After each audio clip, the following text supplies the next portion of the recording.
এখানে আমরা প্রথমে স্টুডেন্টদের একটা রেজাল্ট ক্যালকুলেশন করব। তো প্রথমে আমরা যে টোটাল নাম্বার আছে সেটা বার করার জন্য equal to some first bracket দিয়ে এই বেঙ্গলি থেকে কেমিস্ট্রি পর্যন্ত যতগুলো রয়েছে সেটাকে সিলেক্ট করার পর ফার্স্ট ব্র্যাকেট ক্লোজ করে এন্টার দেবো, দিয়ে এটাকে নিচে দিয়ে পুরোপুরি টেনে দিলে টোটাল যে মার্কস সেটা কিন্তু বেরিয়ে যাবে।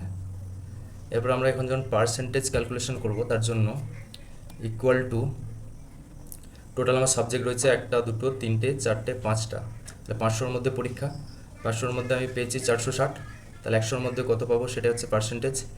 তাহলে 460-এর ঘরে ক্লিক করলাম, ডিভাইডেড বাই 500 ইন্টু 100, তাহলে কিন্তু আমার এটা পার্সেন্টেজ বেরিয়ে গেল। একইভাবে এটাকে ড্র্যাগ করে দিলে প্রত্যেকটার পার্সেন্টেজ আমরা এখানে পেয়ে যাব।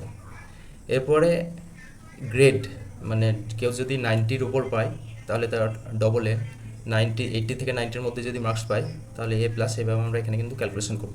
তার জন্য আমরা ইফ ফাংশন লাগাবো।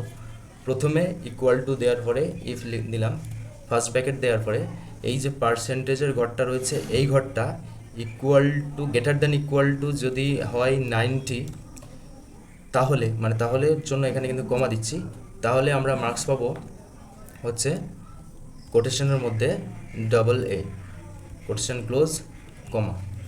এবার সেকেন্ড কন্ডিশনের জন্য ঠিক একই রকমভাবে ইফ ফার্স্ট ব্র্যাকেট J6 যে সেলটা রয়েছে সেই সেলটা গ্রেটার দ্যান ইকুয়াল টু যদি 80 হয় তাহলে কমা দিলে, কমা দেওয়ার পর আমরা 80 যদি পাই তাহলে তার নাম্বার হচ্ছে এ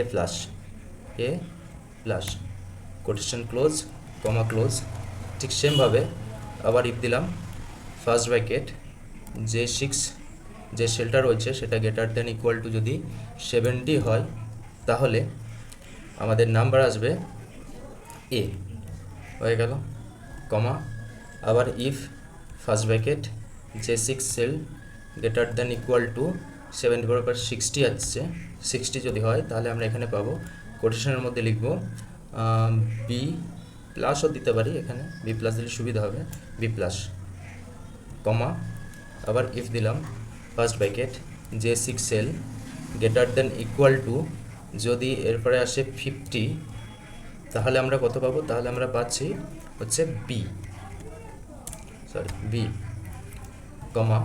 if first bracket J6 cell greater than equal to 40 যদি হয় তাহলে আমরা পাচ্ছি সি, হয়ে গেল। এরপরে 40-র নিচে যদি কেউ পায় কোনো কিছু সেটা হচ্ছে ডিসকোয়ালিফাই বা ফেলও আমরা লিখতে পারি, তাহলে আমরা এই ফর্মুলাটা এইভাবে লিখব, কমা দিয়ে আদারওয়াইজ, এর মানে হচ্ছে আদারওয়াইজ এরপরেও যদি অন্য কিছু কন্ডিশন থাকে তার জন্য কী হবে, ফেল, FAIL, কোটেশন ক্লোজ। আমরা দেখে নেব কটা ফার্স্ট ব্র্যাকেট রয়েছে, 1 2 3 4 5 6টা, তাহলে এখানে সেম 6টা ফার্স্ট ব্র্যাকেট ক্লোজ করতে হবে, 1 2 3 4 5 6 এন্টার। দেখো 90% পেয়েছে বলে এবার এটাকে আমরা টেনে দেবো, নিচে দিয়ে ড্র্যাগ করে দিলে সবার পার্সেন্টেজটা বেড়ে যাবে। তাহলে এখানে সবাই পেয়েছে, এই যে 92 পেয়েছে ডবল এ, 48 পেয়েছে সি।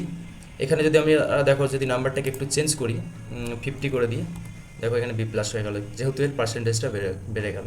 আবার একে যদি আমরা ফেল করাতে চাই, 1 দিলাম, কমিয়ে দিলাম, নাম্বারটা জাস্ট কমিয়ে দিচ্ছি, 40 নিচে হয়ে যাচ্ছে তার মানে ফেল হয়ে যাচ্ছে। এইভাবেই আমরা গ্রেড বার করি।